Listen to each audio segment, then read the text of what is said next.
Getting some sun on your face is one of the few escapes for those living and working in the urban jungle. I'm currently at Grange Park, one of 40 parks which could receive a blessing from City Hall. It could receive a ban for any developers who want to build near a park like this from casting a shade down from the building onto the park. Now, it's being voted on this evening at City Hall, and it's all called TOcore. It's a study which has been ongoing for the last 4 years.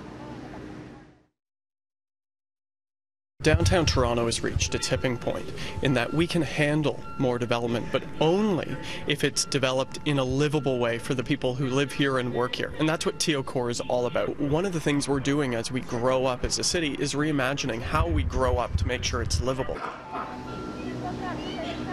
Toronto hasn't had a new master plan since the 70s. The boundaries of the TOcore proposal span from Bathurst to the west, the DVP to the east, DuPont to the north, and the lake to the south. It includes new setbacks for sidewalks of at least 6 meters at the base of mixed-use buildings. It will also push some new condo towers to use the first 5 floors for office space, schools, daycares, community centers, and other mixed-use spaces other than residential units. Now, this map shows the amount of sunlight parts of our city are receiving. The yellow spots are getting around 9+ hours of sun every day.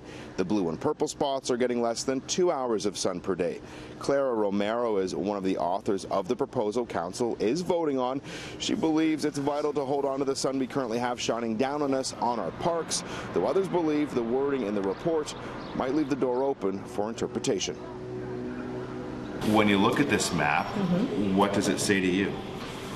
To me, it says that we have a lot of opportunity downtown. Most of the downtown is doing fairly well. Like, you find that most of your streets are meeting the 4 hours, 5 hours target, and then obviously the low residential neighborhoods are fantastic. They have like 8 hours. You know, the policies are obviously well intended. Everyone wants to preserve sunlight on parks and open spaces to preserve their utility and so forth.